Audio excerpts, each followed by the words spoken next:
નમસ્કાર મિત્રો, દેશ અને દુનિયા તેમજ ગુજરાતના મહત્વના સમાચારમાં આપનું સ્વાગત છે। આજના મહત્વના સમાચાર મેળવવા માટે વિડીયોને અંત સુધી જોતા રહો। સૌથી પહેલા આવા જ સમાચાર મેળવવા માટે આ ચેનલને સબસ્ક્રાઇબ કરવાનું ના ભૂલતા। ત્યારબાદ સમાચારમાં આગળ વાત કરીએ તો કરીએ મહત્વની એક નજર ખેડૂત સમાચાર ઉપર। તો વિવિધ ખાતરોના ભાવ વધારાને કારણે ખેડૂતોની અંદર ચિંતાનો માહોલ વધ્યો છે। તો વિગતવાર માહિતી જોઈશું સમાચારમાં કે કેટલા રૂપિયા ખાતરનો ભાવ વધ્યો છે। તો જોડાઈ રહો ચેનલ સાથે અને ગુજ્જુ માસ્ટર ન્યૂઝ ચેનલની અંદર ખેડૂતો વિશે એક માહિતી તેમજ સરકારની વિવિધ યોજના વિશેની માહિતી આપવામાં આવે છે। તો આપણે વાત કરીએ છીએ ખેડૂતોની ચિંતા, ખેડૂતોની વ્યથા વિશે। મહત્વનું છે કે પોટાશ, જી ખાતર, એમોનિયા ખાતરની સહિત જે ખાતરની થેલીઓ છે જે ખેડૂતોને ઉપયોગમાં વાપરવામાં આવે છે તેની અંદર ભાવની અંદર વાત કરવામાં આવે તો 700 રૂપિયાથી લઈને 1000 રૂપિયા સુધીનો વધારો કરી દેવામાં આવ્યો છે।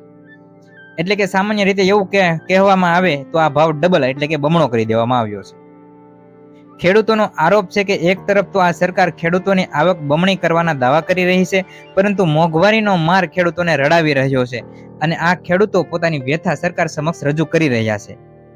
ખાતરના ભાવની અંદર વધારાથી ખેડૂતોની ખેતી કરવી ખૂબ મુશ્કેલ બનવાની છે અને આ ખેડૂતો પોતાની વ્યથા સરકાર સમક્ષ રજૂ કરી રહ્યા છે। ખેડૂત મિત્રોનું એવું કહેવું છે કે સરકાર એક તરફ તો સરકાર ખેડૂતોના માટેની વિવિધ યોજનાઓ લાગુ કરવાના વાદા કરી રહી છે, ખેડૂતોની માટે સરકાર એવા દાવા કરી રહી છે કે ખેડૂતોની આવક બમણી થવાની છે, સમયસર લાઇટ મળવાની છે, સમયસર પાણીની સુવિધા થવાની છે, પરંતુ અત્યારે જે ખાતર તેમજ જંતુનાશક દવા અને બિયારણની વાત કરવામાં આવે તો તેનો ભાવ ડબલ કરી દેવામાં આવ્યો છે। જ્યારે ઉપજનો ભાવ ઉદાહરણ તરીકે સમજી લઈએ તો કપાસનો ભાવ તેમજ જે તેલબિયા પદાર્થનો ભાવ, મગફળી વગેરેનો ભાવ છે, ડુંગળીનો ભાવ છે, જે ખેડૂતોને મળવા પાત્ર છે તે અત્યારે મળતો નથી।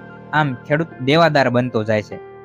જેટલું ખેડૂત જે જંતુનાશક દવા ખાતર જેટલું જમીનમાં નાખે છે એટલું તેમને પાક દ્વારા ઉપજ મળતી નથી। આમ ખેડૂત દેવાદાર બનતો જાય છે અને સરકાર સમક્ષ અત્યારે કટાક્ષ કરી રહ્યો છે, કારણ કે સરકાર ચૂંટણી સમયે એવા મોટા મોટા વાયદા કરે છે કે ખેડૂતોને દેવામાંથી મુક્ત આપશે, લોન માફી મળશે, ખાતરના ભાવ ઘટશે, પરંતુ જેવી ચૂંટણી પતે તરત જ અત્યારે જોવામાં આવે તો પેટ્રોલની લાંબી લાઈનો છે તેમજ ખાતરના ભાવ ડબલ થઈ ગયા છે।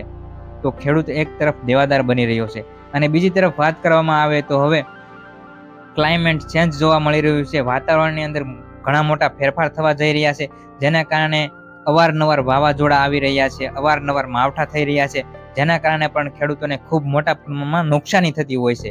આમ ખેડૂત દિન પ્રતિદિન અત્યારે દેવાદાર બનતો જોવા મળી રહ્યો છે અને ખેડૂત મિત્રોએ અત્યારે સરકાર સમક્ષ કટાક્ષ કર્યો છે, કારણ કે ખાતરના ભાવ અત્યારે ચોમાસાની શરૂઆત થવા જઈ રહી છે। ચોમાસું 1.5-2 મહિનાની અંદર શરૂ થવાનું છે, તો ખાતરના ભાવ ડબલ થઈ ગયા છે।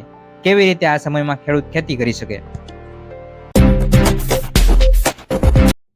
તો મિત્રો, મહત્વના ખેડૂત સમાચાર તેમજ સરકારની વિવિધ યોજનાઓ વિશેની માહિતી સૌપ્રથમ મેળવવા માટે ગુજ્જુ માસ્ટર ન્યૂઝ ચેનલને સબસ્ક્રાઇબ કરો અને ચેનલ સાથે જોડાઓ।